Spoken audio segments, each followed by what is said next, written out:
I hope everyone is doing well. मेरे ख्याल से मोस्टली स्टूडेंट्स ने ज्वाइन कर लिया हमारा लेक्चर। मैं पहले अटेंडेंस ले लूँ आपकी, देन मैं आपका लेक्चर स्टार्ट करती हूँ।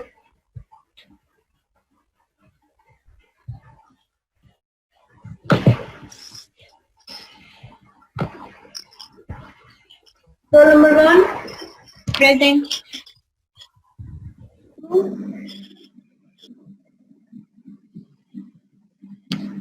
Present, ma'am. Roll number 3 Yes, ma'am. 4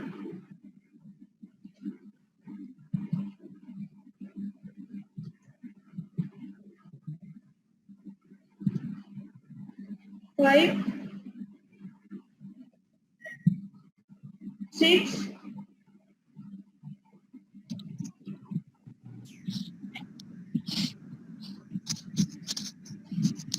7 Present, ma'am.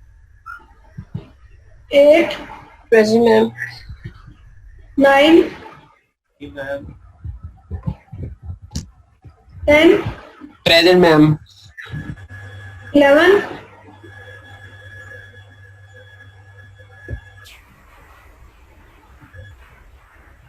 12 Present, ma'am. 13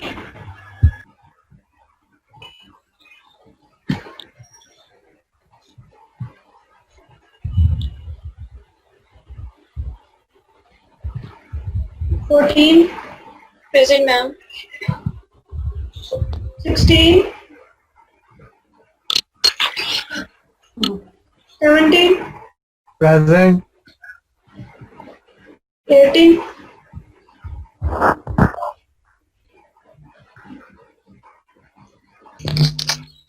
19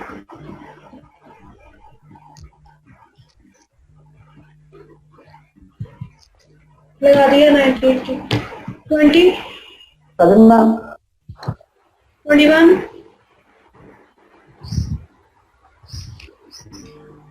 22 Yes, ma'am.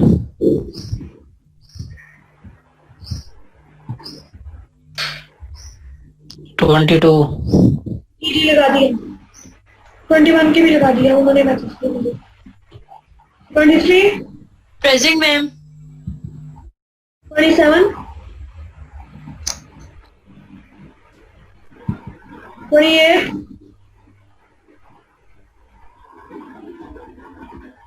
29 Present, ma'am. 30 Yes, ma'am. Present. 31 Present.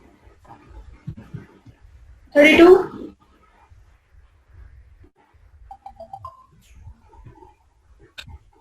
37 or 33 Present. 34 Present.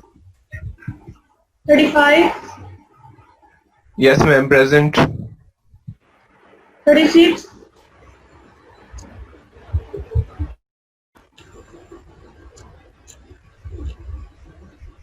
37 Present, ma'am. 38 Present, ma'am. 39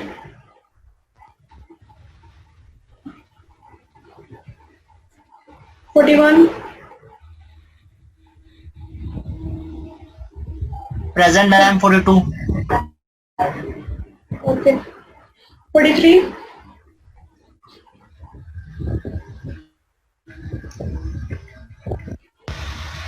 44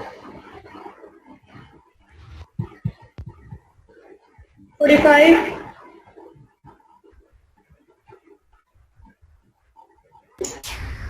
46 Yes, ma'am. Present. 48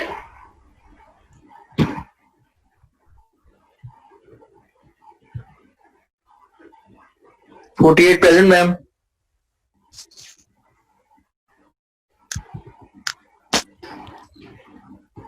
Session 2015 roll number 28 Present, ma'am. roll number 19 session 2015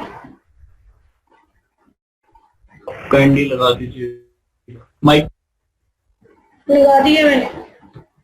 ma'am role 45 की लगा दें। जी जी लगा दिए। Ma'am 34 जिन्होंने मुझे message किए मैंने उन सबके लगा दिए।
लास्ट टाइम हमने क्रिटिकल पाथ मेथड किया था।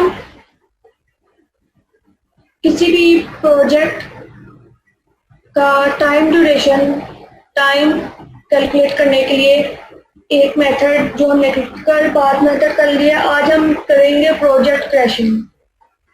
इन सब का इंट्रोडक्शन मैं पहले लेक्चर्स में दे चुकी हूँ, लेकिन आज हम साथ डिटेल में करेंगे कि प्रोजेक्ट क्रैशिंग होती क्या है, इसको हम किस तरह से सोल्व कर सकते हैं और इसकी डिफरेंट एप्लीकेशंस की। सबसे पहले प्रोजेक्ट क्रैशिंग की डेफिनेशन क्या है, हम इसको किस तरह से डिफाइन कर सकते हैं।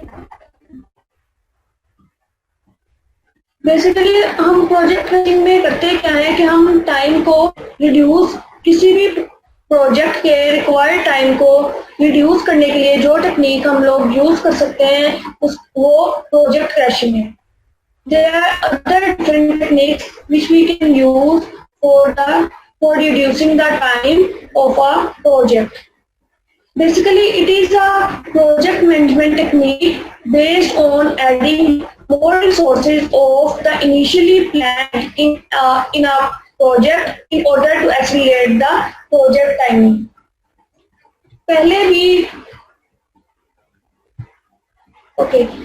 पहले लेक्चर में मैंने आपको जिस तरह से CPM method and project crashing और एक मैंने आपको बताया था फास्ट ट्रैकिंग।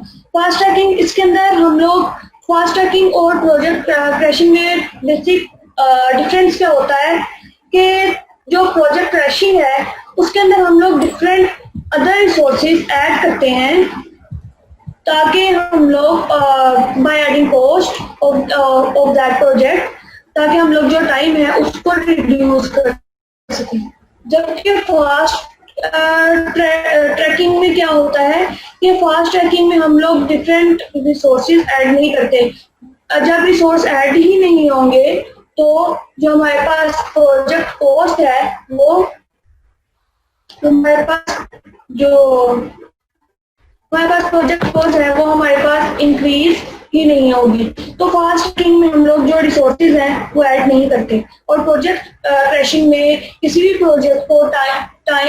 प्रोजेक्ट के टाइम को डिक्रीज करने के लिए हम लोग उसके अंदर डिफरेंट रिसोर्सेज ऐड करते हैं। फॉर एग्जांपल हम लोग उसके अंदर मैन पावर इंक्रीज कर सकते हैं to reduce the time of an project.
Sir आपको आवाज ठीक आ रही है मेरी?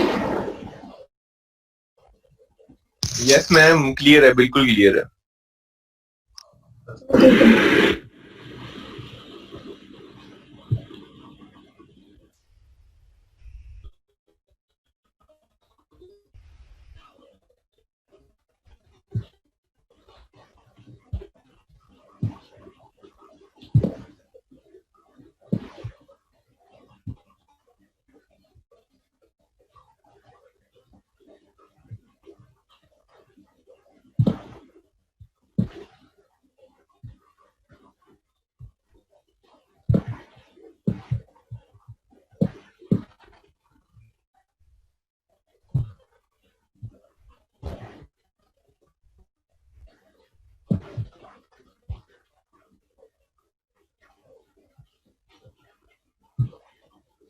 अच्छा, मैं दोबारा बताती हूँ प्रोजेक्ट क्रैशिंग होता क्या है।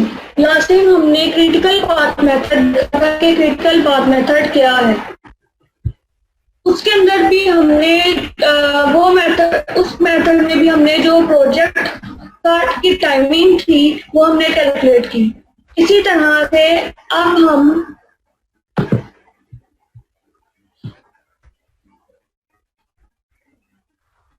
इसी तरह से आज हम दूसरा मेथड हम देखते हैं, प्रोजेक्ट क्रैशिंग। प्रोजेक्ट क्रैशिंग क्या होता है? बेसिकली इसके अंदर भी हम लोग प्रोजेक्ट की टाइमिंग को कैलकुलेट करते हैं, लेकिन इसके अंदर हम लोग जो डिफरेंट रिसोर्सेज, अदर रिसोर्सेज हैं वो हम लोग ऐड करते हैं, ताकि फॉर एग्जांपल मैन पावर, ताकि हम लोग प्रोजेक्ट के टाइम को डिक्रीज कर सकें। प्रोजेक्ट के टाइम को हम लोग फास्ट ट्रैकिंग से भी डिक्रीज कर सकते हैं, फास्ट ट्रैकिंग टेक्निक से। लेकिन इन दोनों में, प्रोजेक्ट क्रैशिंग और फास्ट ट्रैकिंग टेक्निक में क्या डिफरेंस है कि प्रोजेक्ट क्रैशिंग में हम लोग अपने रिसोर्सेज और ऐड करते हैं, जिसकी वजह से ऑटोमेटिकली जो प्रोजेक्ट कॉस्ट है वो इंक्रीज हो जाती है और टाइम रिड्यूस हो जाता है। जबकि फास्ट ट्रैकिंग में हम लोग रिसोर्सेज जो हैं वो इंक्रीज नहीं, ऐड नहीं करते, जिसकी वजह से जो हमारी कॉस्ट है वो सेम रहती है प्रोजेक्ट की, और टाइम जो है वो डिक्रीज हो जाता है। There are different reasons of the project crashing. The first one is if the project is delayed. कि अगर कोई प्रोजेक्ट डिले हो जाए और उसके अंदर पेनल्टीज हों ड्यू टू डिले, कि अगर टाइम पीरियड फॉर एग्जांपल उसका दिसंबर 2020 है, तो अगर वो वहां से डिले हो जाए तो वो उसके अंदर डिले होने से पेनल्टीज हो, तो उसके अंदर हमें एडवाइस की जाती है कि हम और रिसोर्सेज ऐड करें उस प्रोजेक्ट के अंदर, in order to put your project back on the track. और ये हमें किस तरह से पता चलता है? क्रिटिकल पाथ जब हम डिजाइन करते हैं, सीपीएम मेथड में भी हमने जब क्रिटिकल पाथ डिजाइन किया था तो उसके अंदर हमने एक चीज डिटरमाइन की थी, फ्लोट टाइम।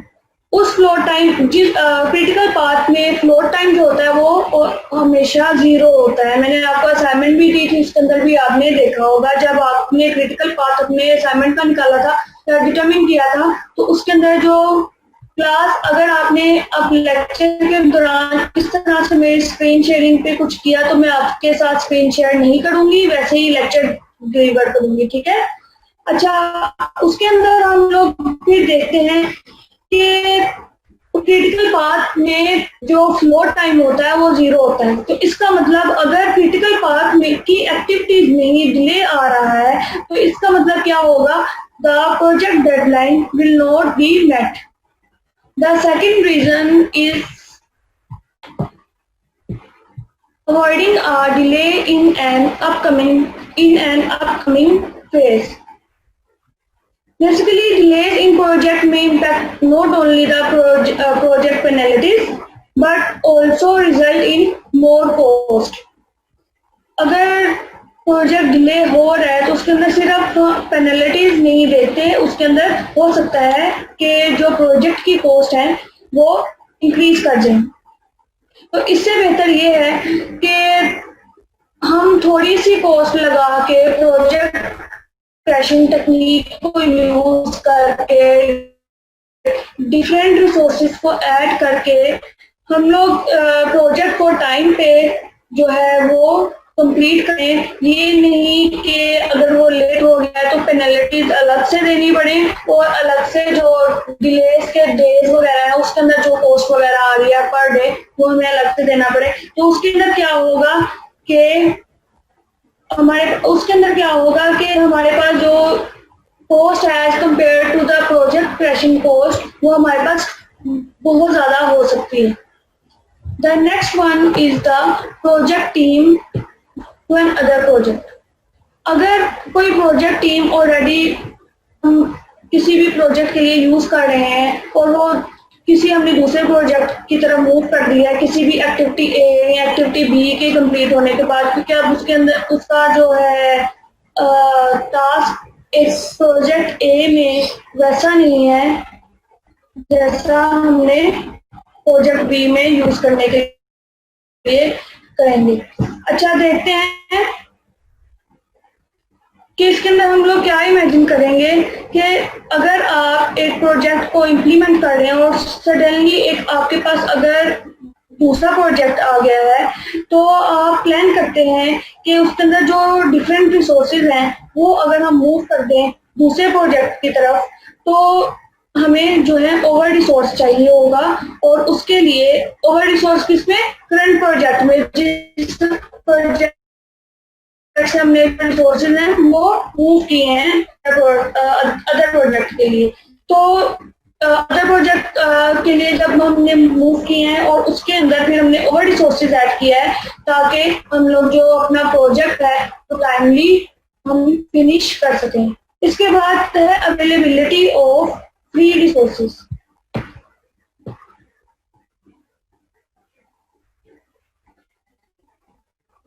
अगर आपकी कंपनी में अगर फ्री रिसोर्सेज है, मीन अगर कोई मैन पावर है और या कोई और रिसोर्स है, फ्री रिसोर्स फॉर एग्जांपल अगर आपके पास कोई मशीनरी है वो एक के बजाय दो है तो हम लोग क्या करेंगे कि वो उसकी कॉस्ट जब हम लोग उसको प्रोजेक्ट के अंदर ऐड करेंगे तो उसकी जो रेंटिंग वगैरह कॉस्ट है वो इंक्रीज नहीं होगी, बस उसकी मशीनरी का फ्यूल कॉस्ट वगैरह इस तरह की कॉस्ट जो है वो इंक्रीज होगी। तो इसके अंदर फिर हम क्या करते हैं, उस प्रोजेक्ट के टाइम को डिक्रीज करने के लिए या टाइमली उस प्रोजेक्ट को करने के लिए जो कुछ रिसोर्सेज जो फ्री होते हैं वो हम लोग उस प्रोजेक्ट के ऊपर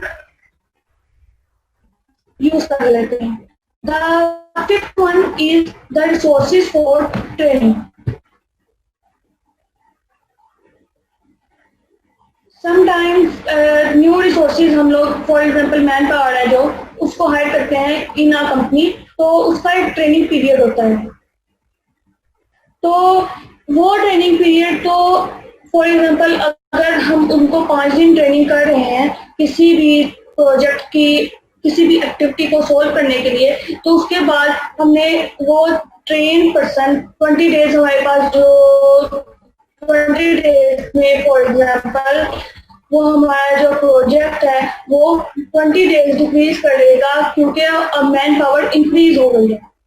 इसी तरह से अगर हम एक दफा ही किसी प्रोजेक्ट की जो है किसी प्रोजेक्ट में मैन पावर है अगर फॉर एग्जांपल तो उसकी ट्रेनिंग कर देते हैं तो वो ट्रेनिंग के तो जो डेज हैं वो तो हमारे पास थोड़े ज़ाया हो रहे हैं, लेकिन उसके बाद वो जो अपना काम करेगा ट्रेन पर्सन तो उसकी वजह से जो उसके जो ट्रेनिंग डेज थे वो जो डेज का टाइम पीरियड था उसको वो थोड़ा कंपनसेट करने की कोशिश करेगा और इस तरह से हमारे पास जो मैन पावर ज्यादा हो जाएगी तो जो हमारा टाइम है किसी भी प्रोजेक्ट का वो डिक्रीज कर जाएगा। यहाँ टाइम जो है किसी भी प्रोजेक्ट का वो हम लोग टाइमली किसी भी प्रोजेक्ट को इम्प्लीमेंट और कंप्लीट कर सकते हैं। The sixth one reason of the project crashing is there are different time warranties. There are infrastructure projects where the client doesn't want to stop or impact over the customer service due to ongoing projects. In this kind of project, we can find that time bonuses that may compensate your over cost.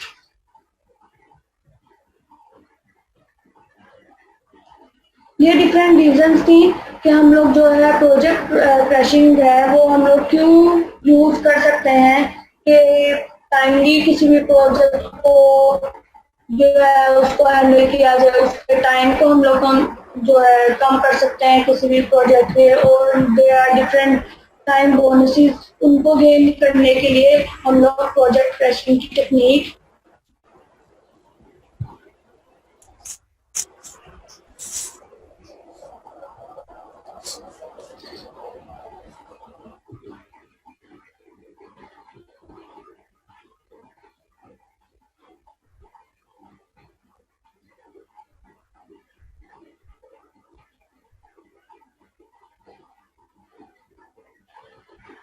Class 1 minute रुकेंगे जरा, मैं अपना network जो है वो मैं change करने की कोशिश करती हूँ, अगर आपको आवाज क्लियर नहीं आ रही है तो।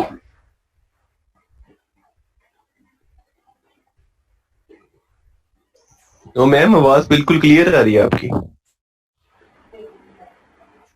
चलिए ठीक है, थैंक यू। और बाकी क्लास को अब मेरी आवाज क्लियर आ रही है? जी मैम क्लियर आ रही है।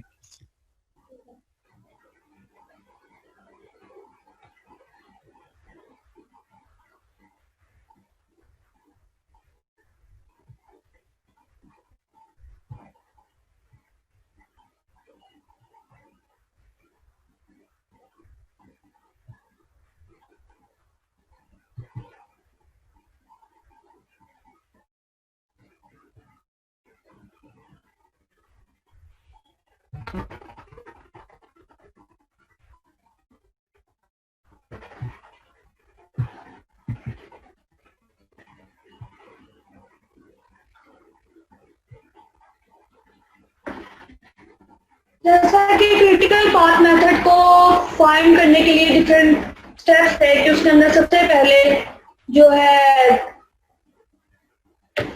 हम लोग नेटवर्क डायग्राम बनाते हैं और फिर बाद में क्रिटिकल एक्टिविटीज को डिफाइन करते हैं, फिर different early start date, ending time जो है वो हम लोग कैलकुलेट करते हैं, उसके बाद हम लोग फ्लोट टाइम कैलकुलेट करते हैं। इसी तरह से प्रोजेक्ट क्रैशिंग को करने के लिए भी डिफरेंट जो स्टेप्स हैं वो क्या है। सबसे पहले है analyse the critical path. The first step is to identify which are the tasks, and then if we have to shorten one of the tasks or one of the activity between those activities. Basically, those activities which include in the critical path we mostly use to reduce the time of those activities.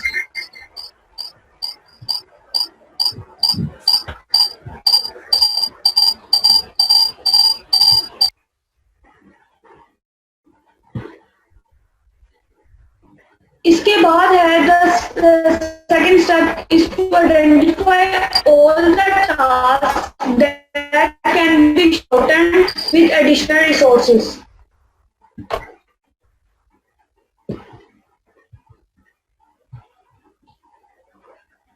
ये इस task में हम क्या करते हैं कि working together with the responsible person of each task और activity we define which of the activity include in the critical path, and it may be shortened by adding additional resources. The third one is that to calculate for each task trade-off gain time reduction. For each task we need to calculate how you are gaining to reduce the project time by adding more resources. For example, if you add a new team member, तो उसके अंदर trade off क्या होगी कि if you will need 5 days of knowledge for knowledge the transferred or for training that person, but later on you will get 30 project days. So in this example we will see that we can achieve the time reduction of 25 days. The fourth step is to choose the least costly approach. In the objective of this step, or the objective of project crashing, is to shortening the schedule duration for the least incremental cost by adding resources. ताकि अगर कोई project delay होता है तो उसके ऊपर भी उसके डिले होने से भी जो है वो प्रोजेक्ट कॉस्ट इंक्रीज कर जाती है। जबकि अगर हम प्रोजेक्ट क्रैशिंग की टेक्निक जब हम यूज करते हैं तो जो उस टेक्निक के थ्रू जो है उसके अंदर इंक्रीमेंट तो होता है कॉस्ट के अंदर, लेकिन उतना नहीं होता जितना प्रोजेक्ट डिले होने की वजह से हो जाता है। इसकी एग्जांपल मैं इस तरह से दूंगी कि इमेजिन करें you have identified that there are 10 activities and that may be crashed with a total time of reduction of 100 hours.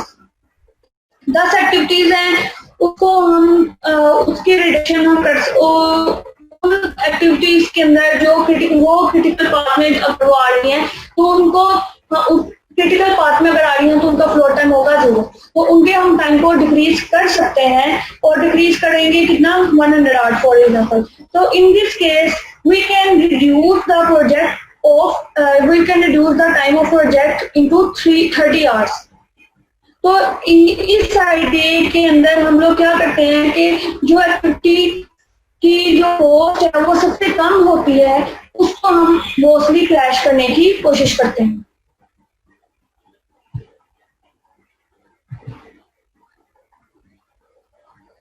अगला स्टेप क्या है? Provide a crashing budget and update project baselines to sponsor.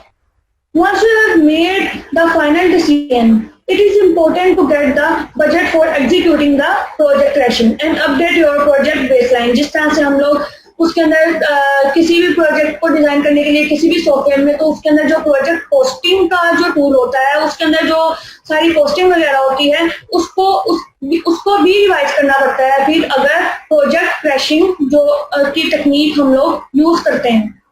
Specially the project schedule plan हम लोग update करते हैं और also the project budget plan and the project resource plan.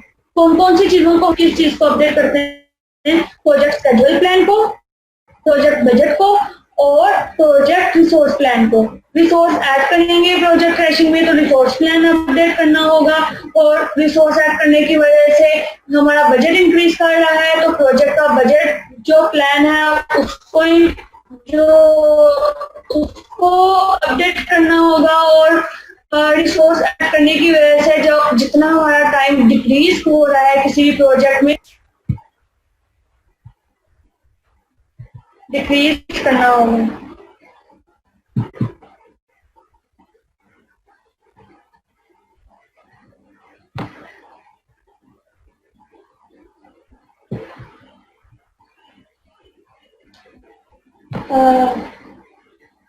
अस्सलाम वालेकुम चेयरमैन सर, ये मुझे नहीं पता चलता कि कौन सा स्टूडेंट जो है वो क्लास में इस तरह की चीजें कर रहा है, तो इसलिए मैं उसको रिमूव नहीं कर सकती।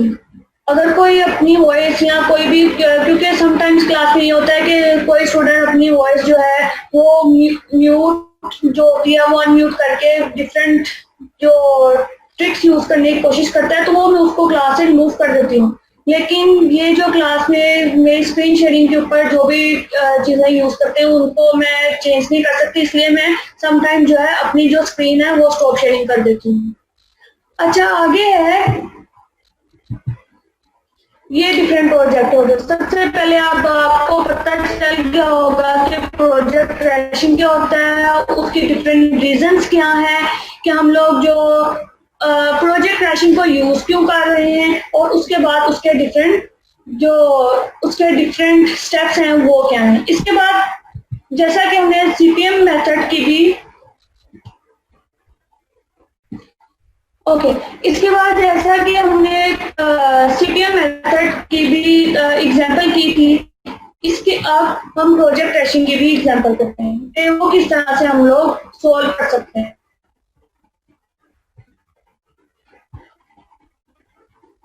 मैं आपको एग्जांपल बताती हूँ।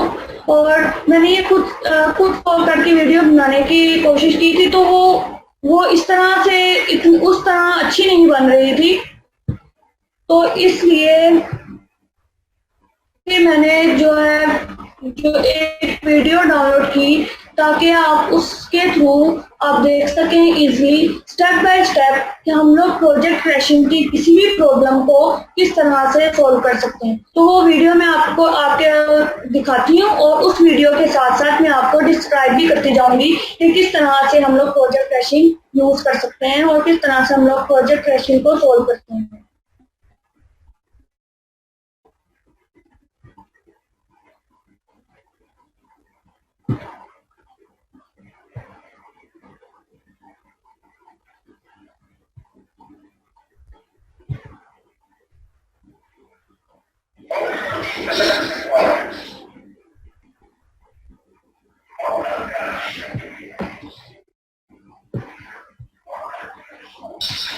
For a construction project.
Class उतनी देर अगर आपको कोई क्वेश्चन है लास्ट प्रीवियस स्लाइड्स में, तो आप मुझे जो प्राइवेट मैसेज भी कर सकते हैं या आप कॉल भी बता सकते हैं।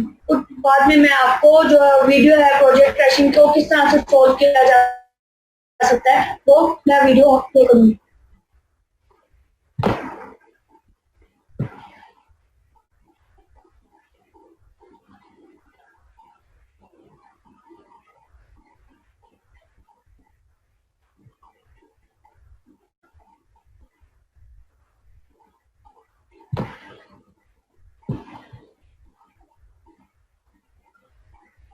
मोहम्मद आरिफ पूछ रहे हैं ट्रेड ऑफ का बता दें काइंडली। ओके, मैं बताती हूँ।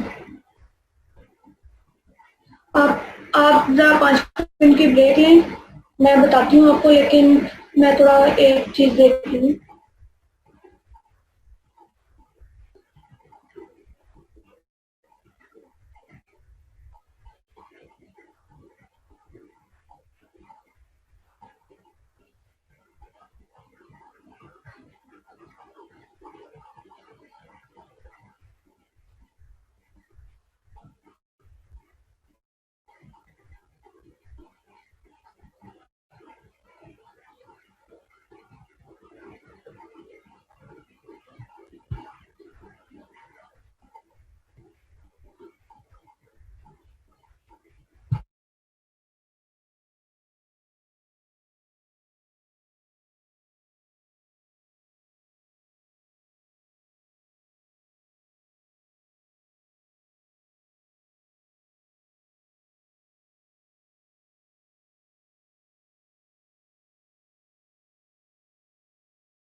अच्छा, मोहम्मद तारिक ने पूछा है कि ट्रेड ऑफ क्या क्या होता है। मैंने आपको जिस तरह से बताया है कि ट्रेड ऑफ हम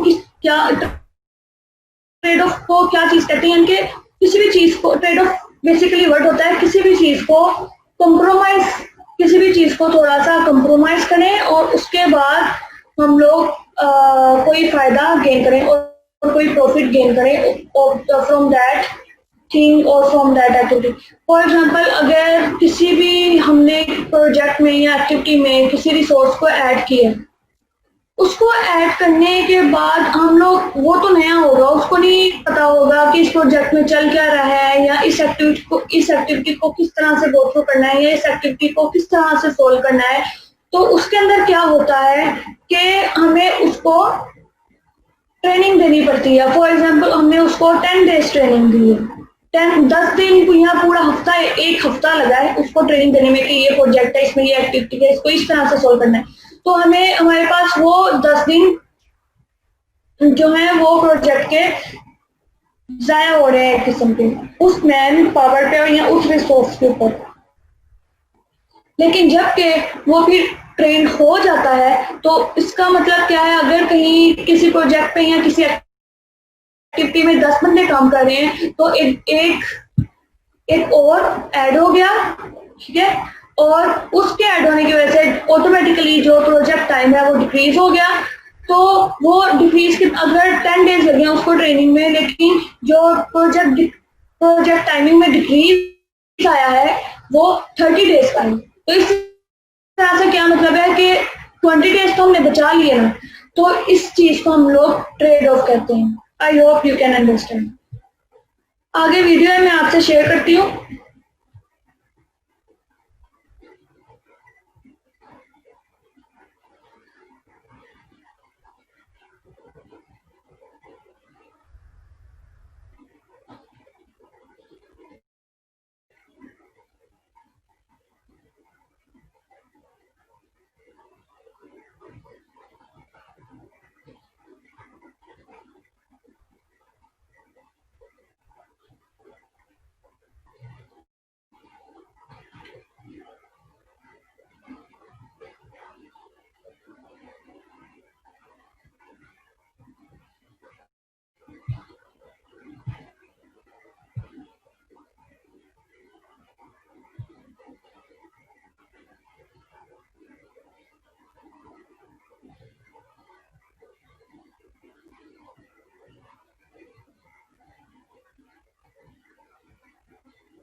किसी भी एक प्रोजेक्ट की डिफरेंट एक्टिविटीज दी गई हैं, प्रीडिसेंस रिक्वायरमेंट दी गई हैं और उसके अंदर उसकी normal and crash activity times the गए हैं और नॉर्मल एंड क्रैश कॉस्ट दी गई है। ये एक्टिविटीज है और ये normal and crash required time है एंड नॉर्मल एंड क्रैश जो किसी भी प्रोजेक्ट में डिफरेंट एक्टिविटीज को रन करने के लिए कॉस्ट है वो है। क्रैश कॉस्ट भी दी गई है और नॉर्मल कॉस्ट भी दी गई है।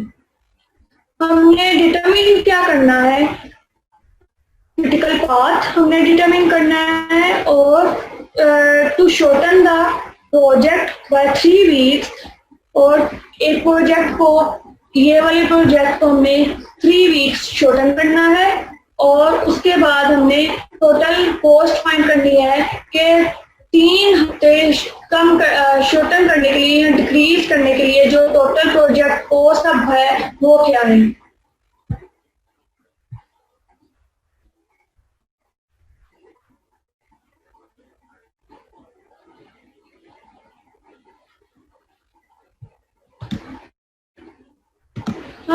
हम लोग इसकी, मैं पहले छोटी सी एग्जांपल के साथ आपको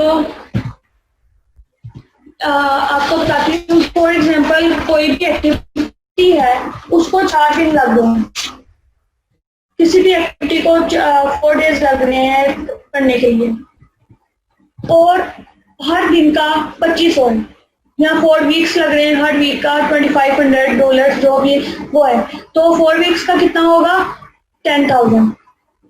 अगर हम उसको टू वीक्स में क्रैश करना चाहिए, करना हमें, अगर हमने करना है, फॉर एग्जांपल अगर वो एक एक्टिविटी 4 हफ्तों में हो रही है और 10,000 उसकी कॉस्ट है, तो अगर हमने उसको क्रैश करना है 2 वीक्स पे, तो उसकी किस तरह से कॉस्ट होगी कि हर एक दिन की के अंदर क्या होगी, हर एक दिन की कॉस्ट 5,000 होगी, हर एक वीक की जो है 25,000 होगी, और हर एक वीक की कॉस्ट आके वो 5,000 बन जाएगी। पहले हमने क्या किया, एक प्रोजेक्ट है, उसको वो यहाँ एक एक्टिविटी है, वो 4 वीक्स में कंप्लीट हो रहा है, हर वीक की जो टोटल कॉस्ट है वो 25,000। क्लास, आपको मेरा माउस इस स्क्रीन के ऊपर जो शेयर हो रहा है वो मेरा माउस नजर आ रहा है? Yes ma'am. मैं किस तरह से हर एक चीज को माउस, थैंक यू। अगर एक एक्टिविटी है वो 4 वीक्स में हो रही है, तो उसके अंदर हर एक दिन का 25,000 और हर एक वीक का 25,000 कॉस्ट है, तो 4 वीक की क्या कॉस्ट होगी, 10,000। इसी तरह से अगर हम उस एक्टिविटी को क्रैश करना चाहिए, अगर हम उस एक्टिविटी को क्रैश करना चाहते हैं, तो कितने वीक्स पे, 2 वीक्स पे, तो हर एक वीक की क्या कॉस्ट थी, 25,000, तो 2 वीक्स की कितनी कॉस्ट हो जाएगी, 5,000।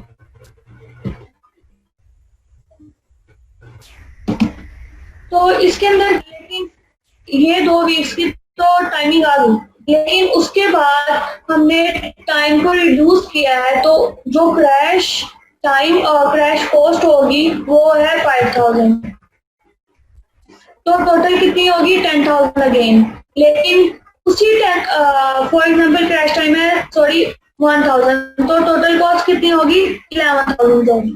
तो 11,000 और 10,000 में सिर्फ 1,000 का डिफरेंस है, लेकिन हमारे पास जो प्रोजेक्ट है वो 4 वीक्स के बजाय अब 2 वीक्स में हमारे पास जो एक्टिविटी है या प्रोजेक्ट है वो सोल्व हो गया और कंप्लीट हो गया है with the increment of only 1,000। Ma'am ये 1,000 कहाँ से आया है? ये 1,000 है एक्टिविटी, ये जो हमने प्रोजेक्ट क्रैशिंग की कॉस्ट होती है, ये प्रोजेक्ट क्रैशिंग फॉर एग्जांपल हमने कोई मैन पावर जो है वो हमने ऐड किया है, तो उस प्रोजेक्ट में, तो उसका ये $1,000 है, उसके ऊपर कितना एक्सपेंस हो रहा है, उसकी पे, उसकी सैलरी या कुछ जो भी है, उसके ऊपर कितना खर्चा हो रहा है, उसका ये 1,000 है। अब एक इंसान, अब काम हमने रिसोर्स को ऐड किया उस प्रोजेक्ट में, तो ऑटोमेटिकली उसकी जो प्राइस है वो इंक्रीज होगी, फॉर एग्जांपल उसकी प्राइस 1,000 इंक्रीज होगी।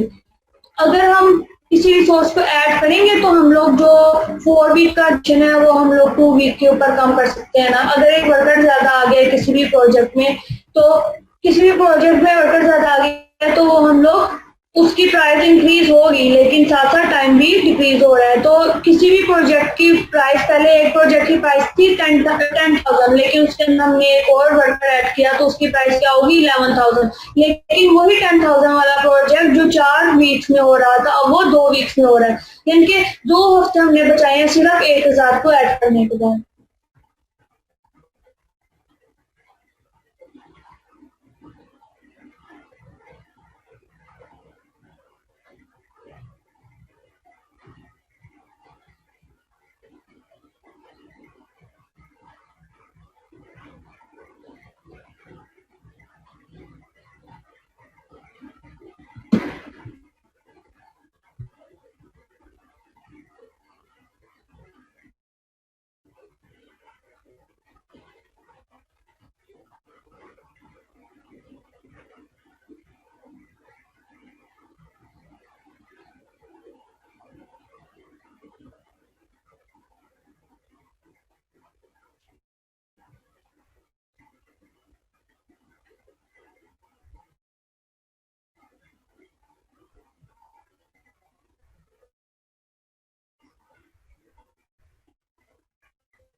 फॉर एग्जाम्पल एक एक्टिविटी ए है, उसको हमने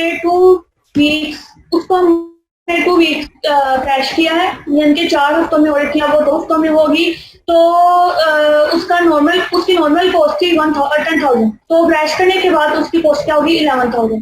तो क्रैश पर यूनिट पर वीक कॉस्ट पर वीक क्या होगी उसकी 500 रुपीज। इसी तरह एक्टिविटी बी के लिए जो डिफरेंस है, फॉर एग्जांपल वो है 3,000 9,000 माइनस 6,000, तो डिफरेंस क्या है 3,000। तो 3,000 को डिवाइडेड बाय 2 करेंगे तो 3,000 आ जाएगा। इसी तरह से एक्टिविटी सी है जो वो 1 वीक क्रैश की है और उसकी क्रैशिंग करने की वजह से उसकी जो वैल्यू है या कॉस्ट है वो इंक्रीज कर दी है 6,000 माइनस 4,000 क्या होगा 2,000 डिवाइडेड बाय 1 विल बी 2,000। आगे 14 एक्टिविटी डी के लिए हम लोग किस तरह से है, एक्टिविटी डी को हमने पहले 5 वीक्स में हो रही थी, अब 3 वीक्स में हो रही है, तो 18,000 माइनस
वो डिस्कनेक्ट इसलिए हो रही थी क्योंकि ये वो हमें हर वक्त ये याद दिलाता रहता है कि हमारा जो वर्जन है वो पेड वर्जन नहीं है, हम लोग फ्री वर्जन यूज करें, ठीक है। अच्छा देखते हैं इसके अंदर हम लोग, मैंने आपको क्या इस वक्त और ये बताने के बाद आप भी थोड़ा जो है वो हो गए होंगे, अब आपको नहीं समझ आएगा थोड़ा बहुत ये जो एग्जांपल मैं आपको बता रही हूँ, इसलिए मैं पहले थोड़ा रिवाइज कर दूँ। प्रोजेक्ट क्रैशिंग में मैंने आपको ये एक एग्जांपल बता रही थी, उसके अंदर डिफरेंट एक्टिविटीज दी गई थी और डिफरेंट हर एक्टिविटी का नॉर्मल टाइम, क्रैश टाइम और नॉर्मल कॉस्ट, क्रैश कॉस्ट दिया गया था। और उसके बाद हमने क्या करना है कि ये वाली जो एक्टिविटीज हैं उनको हमने उसका क्रिटिकल पार्ट डिफाइन करना है और उस क्रिटिकल पार्ट को डिफाइन करने के बाद हमने प्रोजेक्ट को 3 वीक्स रिड्यूस करना है। तो उसके अंदर मैं क्या कर रही थी, उसके अंदर हम लोग जो कॉस्ट पर वीक आ रहा है उसको मैं कैलकुलेट कर रही थी। कॉस्ट पर वीक को किस तरह से कैलकुलेट कर रही थी, crash cost minus normal cost divided by crash time minus normal time. इस तरह से देखते हैं कि अब एक्टिविटी ई पे का कर रहे थे। कि एक्टिविटी ई का जो है इसके अंदर एक्टिविटी ई का हमने जो है क्रैशिंग टाइम भी 1 है, नॉर्मल टाइम भी 1 है। यानी कि एक्टिविटी ऐसी एक्टिविटी है जो 1 हफ्ते से कम नहीं हो सकती, यानी कि 7 डेज के से कम वो 5 डेज या 1 डे में या 2 डे में नहीं हो सकती, तो उसका जो क्रैश टाइम है वो भी सेम रहेगा। और सिमिलरली उसका नॉर्मल कॉस्ट और नॉर्मल क्रैश कॉस्ट दोनों सेम है, तो कॉस्ट पर वीक क्या आएगी उसकी आफ्टर क्रैशिंग 0। एक्टिविटी एफ को देखते हैं। एक्टिविटी एफ में भी इस तरह से है कि 8000 थी, 8000 minus 7000 divided by 3 minus 2, 8000 minus 7000 will divided by 3 minus 2 will be 1000। इसी तरह से 25000 minus 13000 divided by 4 minus 2 will be equal to 6000। Then हम लोग 18,000 minus 11,000 will be 17,000. 17,000 divided by 4 minus 1, 3. It will be equal to 2300. इसी तरह से 29,000 minus 20,000, 9,000. 9,000 divided by 6 minus 5 will be 1.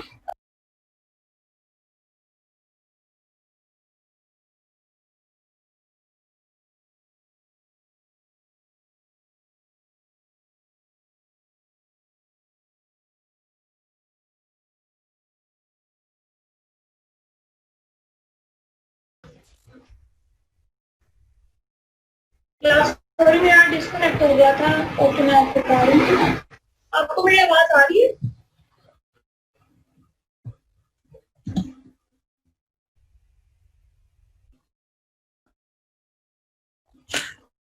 Ma'am अब आ रही है, लेकिन पहले अब आपकी आवाज कट रही थी। चलिए ठीक है, मैं आपको क्या नहीं समझ आया, कितना कब तक नहीं आवाज आ रही थी? मैंने आपको बताया है कि जो कॉस्ट पर वीक है वो हमने किस तरह से डिटरमिन किया, और वीक टू डिक्रीज अब मैं आपको बता रही थी कि किस तरह से डिटरमिन करने हैं। कॉस्ट पर वीक की समझ आ गई? जी मैम, उसकी आगे है। चलिए ठीक है।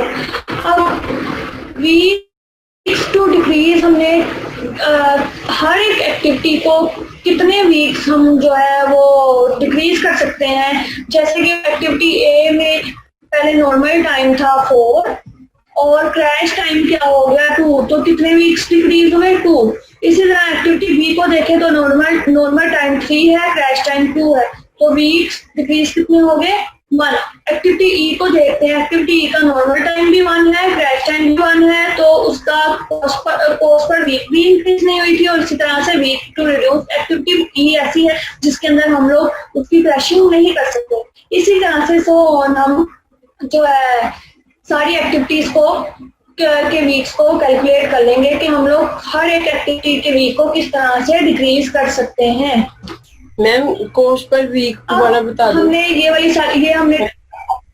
ओके, एक एक्टिविटी का मैं आपको बताती हूँ, सारी एक्टिविटीज का नहीं बताऊंगी। कॉस्ट पर वीक का मतलब है कि प्रोजेक्ट क्रैशिंग को यानी कि क्रैशिंग टेक्निक को यूज करने के बाद हमारे पास जो एक प्रोजेक्ट है उसके अंदर कितनी कॉस्ट इंक्रीज हुई है पर वीक। पहले मैं आपको बताती हूँ कितनी कॉस्ट इंक्रीज हुई है, क्योंकि हमेशा प्रोजेक्ट करने के बाद जो है कॉस्ट इंक्रीज होती है। मैंने जैसा कि आपको बताया है कि एक मैन पावर की मैंने आपको बताई थी। अब मशीनरी की मैं फॉर एग्जांपल दे देती हूँ। तो अगर एक और मशीनरी हमने फॉर एग्जांपल एक हमने डंपर यूज कर रहे हैं, तो हमारे पास हमने दूसरा डंपर भी यूज करना है ताकि हमारा काम जो 10 दिनों में हो रहा था 5 दिनों में हो जाए। तो दूसरा जो हमने डंपर यूज किया तो उसकी भी जो कॉस्ट है वो इंक्रीज हुई। तो उस इंक्रीज कॉस्ट को कहते हैं क्रैश कॉस्ट। और वो क्रैश कॉस्ट जो होती है वो नॉर्मल कॉस्ट से हमेशा बड़ी होती है। तो कॉस्ट पर वीक कितना इंक्रीज हुआ? क्रैश कॉस्ट जो है वो एक्टिविटी ए थी वो 2 वीक्स क्रैश हुई है। फॉर एग्जांपल एक जो डंपर था वो 4 वीक्स में एक डंपर 4 वीक्स में एक एक्टिविटी ए को कर रहा था। अब हमने क्रैश किया और अब वो 2 वीक्स में कर रहा है, ठीक है। एक्टिविटी 2 वीक्स में कर रहा है, पहले 4 वीक्स में जब वो कर रहा था तो उसकी कॉस्ट थी 10,000। इसी तरह से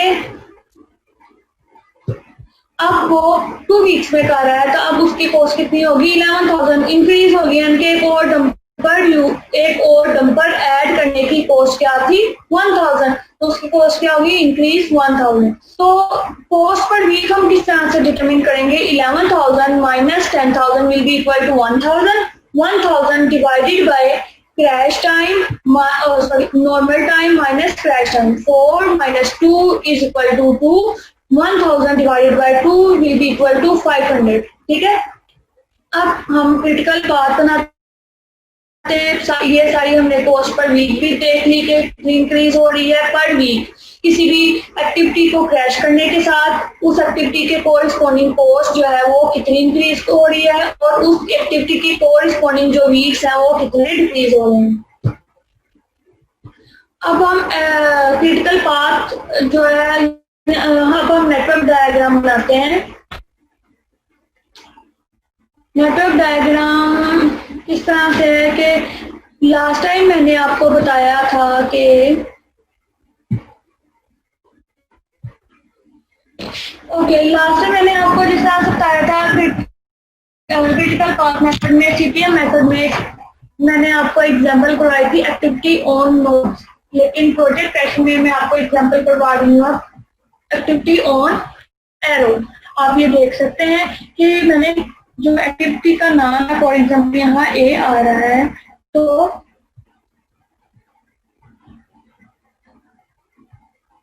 यहाँ ए आ रहा है तो उसके अंदर मैंने जो नोड 1 है 2 है वो नोड को वैसे ही नाम दे दिए हैं और एक्टिविटी को एरो के ऊपर रखा है। आज मैं जो एग्जांपल करवाऊंगी वो मैं एक्टिविटी ऑन एरो मेथड से जो नेटवर्क डायग्राम है वो डिजाइन करूंगी।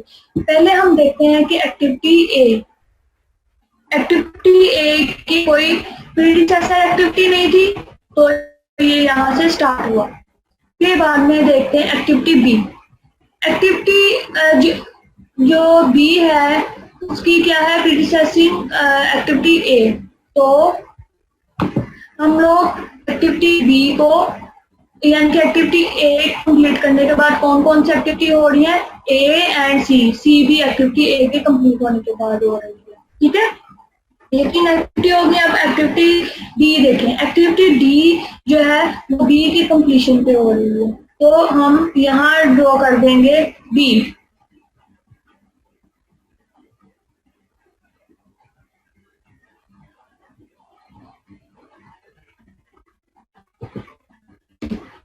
बी की कंप्लीशन के बाद हमारे पास एक्टिविटी डी हो गई।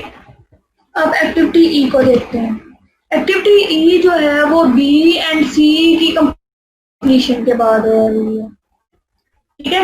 एक्टिविटी ई को हम लोग क्या करेंगे कि एक डमी नोड और एक डमी नोड बनाएंगे उसकी हेल्प से हम लोग, ताकि क्योंकि आप ये देखें कि जो एक्टिविटी एफ है वो सी की कंप्लीशन के बाद हो रही है, ठीक है।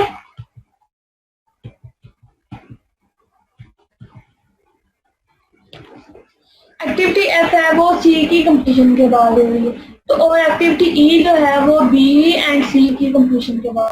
तो अगर हम यहाँ से डायरेक्ट ई को के लिए इंशाल्लाह हम जंग जीतेंगे। अगर आपको जुकाम हो जाए, खांसी हो जाए, इसका ये मतलब कि आपको कोरोना हो गई और खुदा के वास्ते सारे थोड़ी सी चीज के ऊपर टेस्ट कराने ना चले जाए।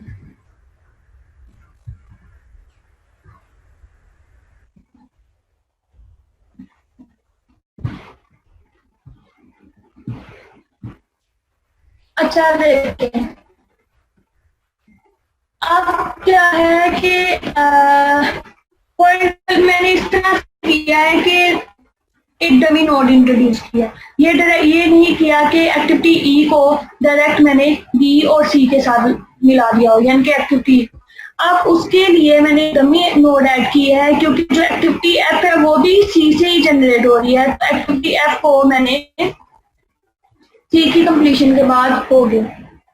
अगर हम इनको डायरेक्ट कनेक्ट करते और वो डायरेक्ट कनेक्ट नहीं, अगर डायरेक्ट कनेक्ट करते तो जो सर्किट होगा या जो सर्कल होगा वो क्लोज होगा। इसलिए हमने एक डमी एक्टिविटी और डमी नोड जो है डमी नोड ऐड की है एक्टिविटी ई को बनाने के लिए। पहले मैं आपको बताती हूँ कि डमी नोड होता क्या है। पहले मैं आपको डिफाइन कर दूं।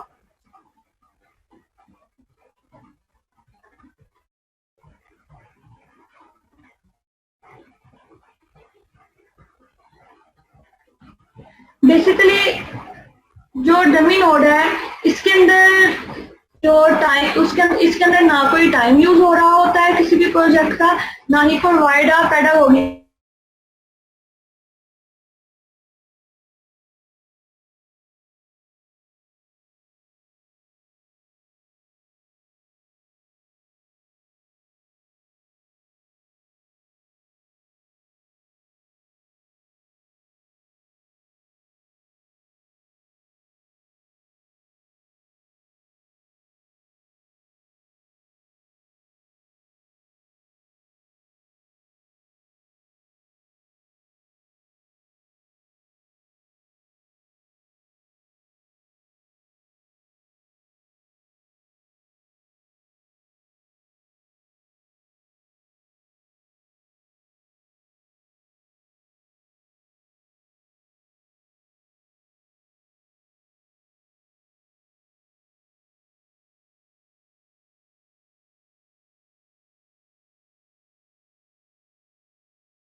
Like as from how I can go.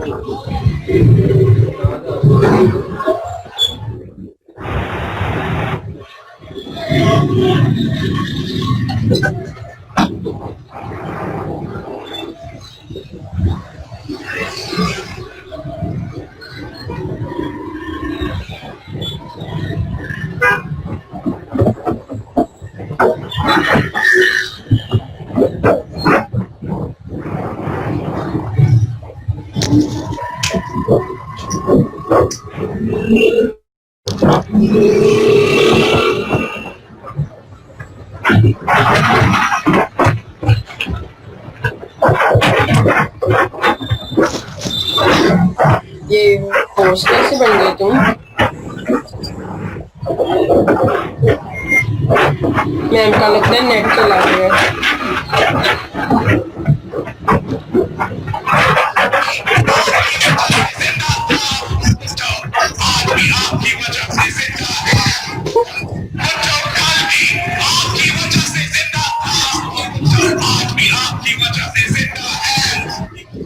क्या बात है, क्या बात है।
सॉरी, मेरा जो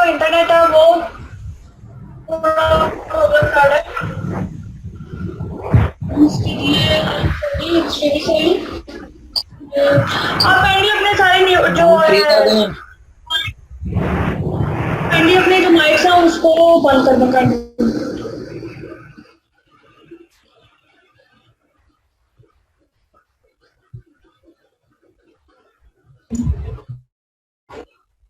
अच्छा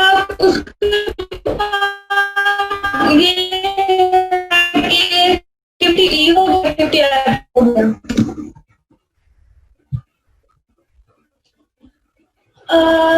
अब हम एक्टिविटी जी को देखते हैं। Activity G E and F के कंप्लीट होने से के बाद एक्टिविटी ई एंड एफ के कंप्लीट होने के बाद एक्टिविटी जी हो रही है।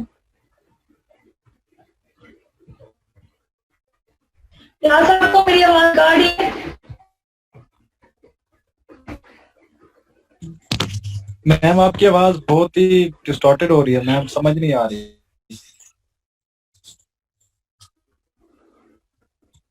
चलिए मैं अपना इंटरनेट पैकेज करवा के आपको फिर ये बाकी लेक्चर डिलीवर करती हूँ। अभी भी आपको मेरी आवाज ठीक नहीं आ रही है? मैम सही आ रही है आपकी आवाज। मैम कभी ठीक आने लग जाते हैं, उसके बाद अब सही आ रही, दोबारा खराब हो चलो हो रही है। आवाज नहीं ठीक आती है तो इस दफे टेस्ट किया करें ताकि मैं कंफर्म कर लिया करूँ और फिर बाद में उस चीज को रिपीट किया करूँ, ठीक है? अच्छा, एक्टिविटी जो जी है वो एक्टिविटी ई एंड एफ की कंप्लीशन के बाद हो रही है। तो एक्टिविटी जी को हम लोग डिजाइन कर लेंगे, ठीक है? अब देखते हैं कि एक्टिविटी जो एच है वो एक्टिविटी एच है वो E and activity D and E completion के बाद हो रही है। तो अगर हम यहाँ से एक एरो लेकर जाएं और यहाँ एक्टिविटी एच को डिजाइन करें तो इसका मतलब ये होगा कि एक्टिविटी एच जो है वो activity D E and F के साथ की कंप्लीशन के बाद हो रही है, जबकि हमारे पास तो सिर्फ एक्टिविटी जो जी है वो ई एंड एफ की कंप्लीशन के बाद हो रही है। तो इसी तरह से हम एक डमी नोड प्रोवाइड करेंगे कि जिसके अंदर एक्टिविटी ई को के बाद हम लोग दो नोड्स ऐड करेंगे और दो नोड्स जी जो है वो एक्टिविटी ई एंड एफ की कंप्लीशन के बाद होगी और जो एच है वो एक्टिविटी डी एंड ई की कंप्लीशन के बाद होगी, ठीक। आगे एक्टिविटी आई को देखते हैं। एक्टिविटी आई जो है वो एच एंड जी की कंप्लीशन के बाद होगी और इसके बाद हम लोग जो नोड है वो हम एंड कर देते हैं। अब आगे देखते हैं कि क्रिटिकल पाथ जो है हमने हर एक एक्टिविटी का क्रिटिकल पाथ डिटरमिन करना है।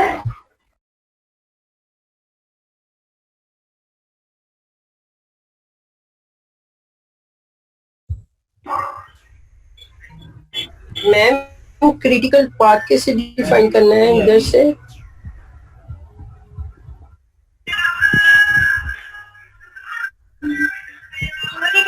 क्रिटिकल पाथ हम किस तरह से डिटरमिन करेंगे?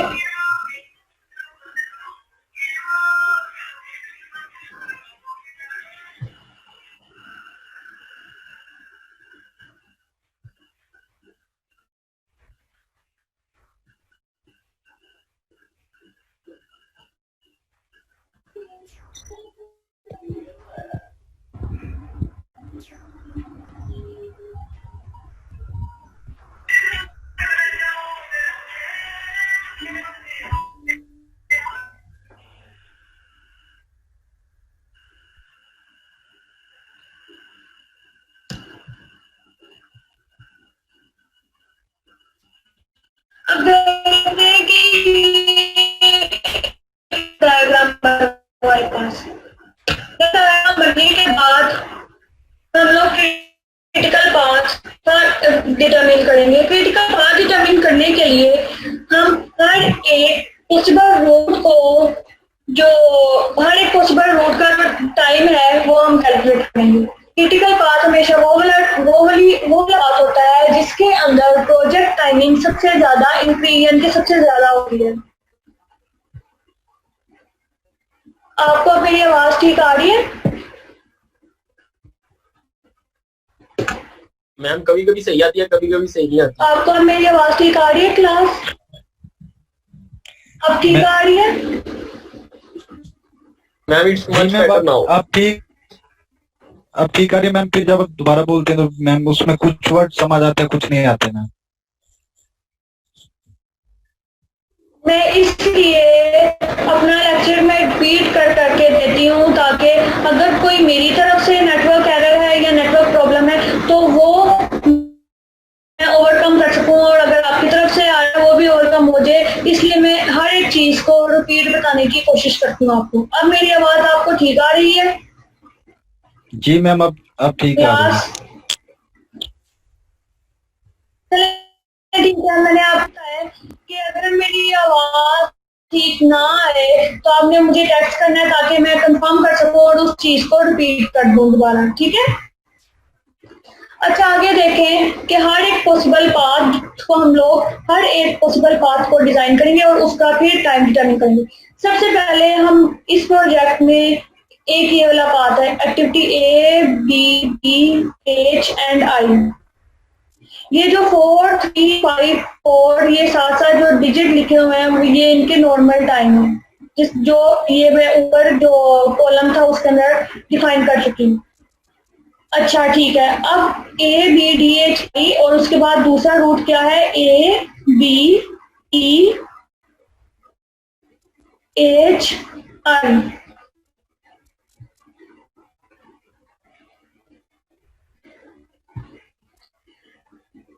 क्लास में कुछ शरारती बच्चे दूसरे रोल नंबर्स के का नाम लिख के जो है क्लास ज्वाइन करने की कोशिश करते हैं, तो मैं उनको ये बता दूं कि मैं जो भी रिक्वेस्ट को अब ज्वाइन या एडमिट करती हूँ, जो रिक्वेस्ट आती है तो वो मैं आपके अटेंडेंस जो है लिस्ट वो देख के करती हूँ। जिस तरह से अभी रोल नंबर 25 की एक आ रही थी तो मैं स्क्रीन भी शेयर हो रही होगी तो मैंने फौरन देखा है कि आपकी क्लास में रोल नंबर 25 है या नहीं है। अच्छा, आप देखें कि जो एक रूट है A, B, E, H, I। इस डायग्राम में एक रूट है A, B, E, G and I। Then A, C, F, G, I और A, C, E, H, I, A, C, E, G, I and A, C, F, G, I।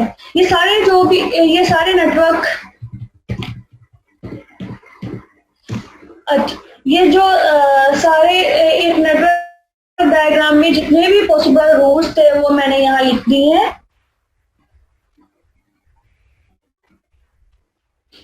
और हर possible root के against कितनी timing है वो मैंने यहाँ ये सारी डिटरमिन कर ली है। फॉर एग्जांपल रूट 1 को फॉर एग्जांपल ले लेते हैं, A, B, D, H, I को 4 + 3 + 5 + 4 + 6 will be equal to 22।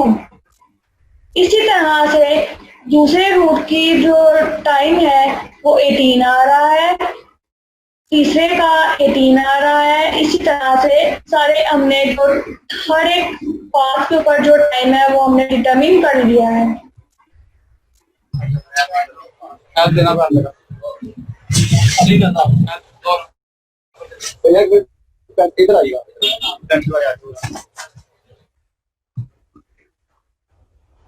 Roll number 31 में आपको यूज कर दूंगा और आपकी अच्छा भी माफ।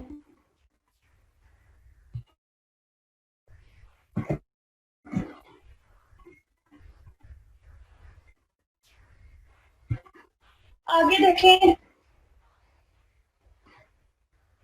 ये जो एक्टिव वो टाइम कैलकुलेट हो गया और उस टाइम को कैलकुलेट करने के बाद जो सबसे ज्यादा रूट का टाइम होगा वो है 22 और इसको हम अपना क्रिटिकल पाथ जो है वो कंसीडर करेंगे।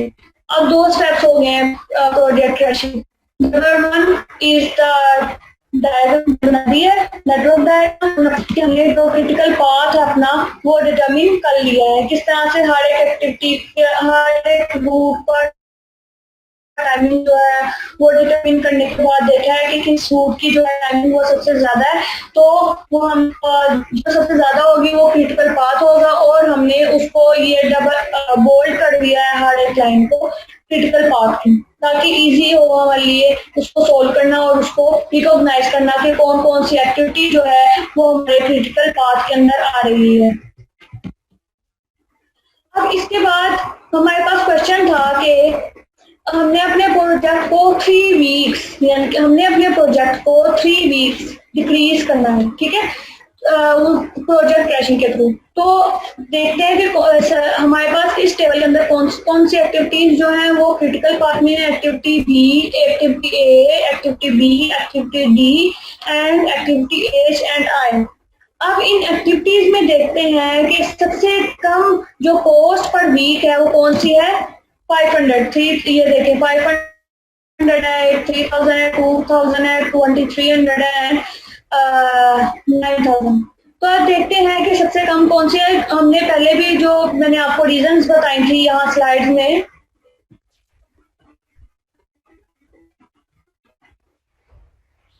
यहाँ मैंने आपको स्लाइड में इसके अंदर टेक्स्ट में मैंने आपको बताया था choose the least costly approach के सबसे कम वाली हमने अप्रोच देखनी है। तो उसके अंदर हम मोस्टली ये प्रीफर करते हैं कि जब हम क्रैशिंग कर रहे होते हैं तो हम सबसे कम से यानी कि लो से ग्रेटर की तरफ जाते हैं। सबसे लो जो वैल्यू है कॉस्ट पर वीक की वो क्या है, 500, ठीक है।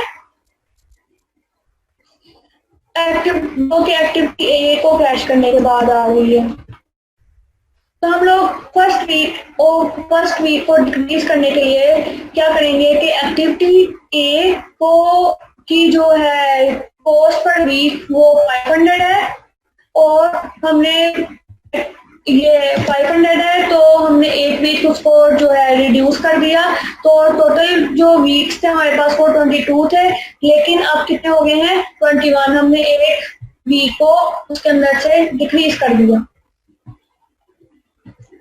उसके बाद हम लोग टोटल उसके बाद हम देखते हैं कि जो एक्टिविटी ए है वो 2 वीक्स जो है वो क्रैश हो रही है। तो इसका मतलब हमने अभी 1 वीक किया, इसका मतलब ये है हुआ कि एक्टिविटी ए में अभी गुंजाइश है कि हम उसको एक और हफ्ता डिक्रीज कर सकें, ठीक है। तो हम लोग एक और सेकेंड वीक को डिक्रीज करने के लिए कौन सी एक्टिविटी लेंगे, एक्टिविटी ए, और एक्टिविटी ए का कॉस्ट पर वीक क्या है, 500। तो अब टोटल वीक्स कितने हो गए, 21 minus 1 will be equal to 2, will be equal to 20 weeks, ठीक है। फिर बाद में इसके बाद अब अभी सिर्फ 2 वीक्स को हमने क्रैश किए, जबकि हमारे पास रिक्वायरमेंट क्या है कि हमने 3 वीक्स को जो है वो क्रैश करना है। तो एक्टिविटी ए को देखते हैं, एक्टिविटी ए अब क्रैश नहीं हो सकती, वो जितनी क्रैश हो सकती थी हमने कर दी है 2 वीक्स। अब हम देखते हैं कि 500 के बाद लोएस्ट जो है वो क्या है, वो है एक्टिविटी डी। तो एक्टिविटी डी को क्रैश करेंगे क्योंकि ये सबसे लोएस्ट है आफ्टर 500। तो एक्टिविटी डी को क्रैश करेंगे तो उसके बाद ये देखेंगे, एक्टिविटी डी को क्रैश करने के बाद हमने अब हमारे पास कितने हो गए हैं वीक्स, 22 minus 3, टोटल हमने 3 वीक्स कर दिया है, तो हमारे पास 19 वीक्स आ गया है।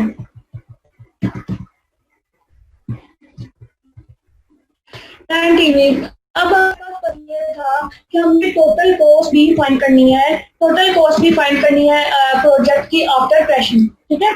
आफ्टर क्रैशिंग हमने प्रोजेक्ट की टोटल कॉस्ट फाइंड करनी है।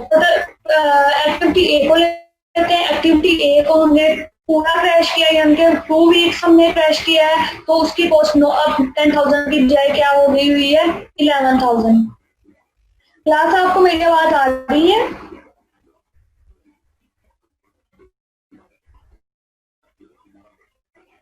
जी मैम आ रही है आपकी आवाज। ठीक हो गया। मैम इसके अंदर एक चीज बता दे कि मैम जो हमारी कास्ट थी पहले वो 10,000 थी, उसके बाद जब 11,000 हुए तो वो कैसे हुई? मैंने आपको पहले भी मैंने आपको पहले भी कितनी दफा डिफाइन कर दिया है क्लास में, लेकिन मैं दोबारा आपको कर देती हूँ डिफाइन कि ये किस तरह से हुई है। इस प्रॉब्लम के शुरू में भी आपको बता दिया था मैंने कि वो 10,000 से 11,000 किस तरह से हुई है कि हमने एक जो एक्टिविटी है वो पहले 4 हफ्तों में हो रही थी, अब हमने उसके ऊपर हमने क्रैशिंग टेक्निक यूज की और वो अब 2 वीक्स में हो रही है। ठीक है, पैसे उसके ऊपर उतने ही लग रहे हैं। पहले 4 वीक्स में 10,000 लग रहा था, तो अब 2 वीक्स में भी इट इज ऑब्वियस उसके ऊपर 10,000 लगेगा, लेकिन उसको 2 वीक्स डिक्रीज करने के लिए या तो हमें एक्स्ट्रा रिसोर्सेज की जरूरत होती है, या तो हम उसके अंदर कोई एक्स्ट्रा मशीनरी यूज करें, या हम उसके अंदर कोई एक्स्ट्रा मेंबर ऐड करें, टीम मेंबर, ताकि वो काम को जल्दी कर सके। मैंने आपको इसकी एग्जांपल अभी कुछ देर पहले एक डंपर की एग्जांपल लेके बताई थी कि अगर एक्टिविटी ए में एक जो डंपर मशीन है वो यूज हो रही है और डंपर मशीन एक्टिविटी ए को 4 वीक्स में कर रही है, तो अगर हम एक और डंपर यूज कर लें तो अब वो 2 डंपर हो गए, तो वो अब 2 वीक्स में हो रही है। तो अब वो जो दूसरा डंपर है उसकी कॉस्ट कितनी आ रही है, वो है 1,000। तो 10,000 में जब हम 1,000 ऐड करेंगे तो इट विल ऑटोमेटिकली बिकम 11,000। आ गई आपको समझ? जी मैम आ गया। चलो ठीक हो गया। फिर आगे हमने क्वेश्चन था कि हमने टोटल जो है प्रोजेक्ट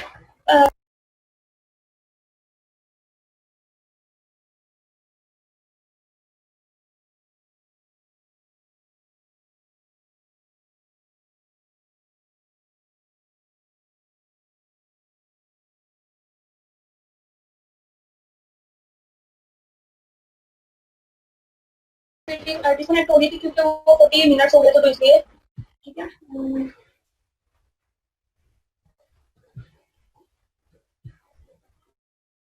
अच्छा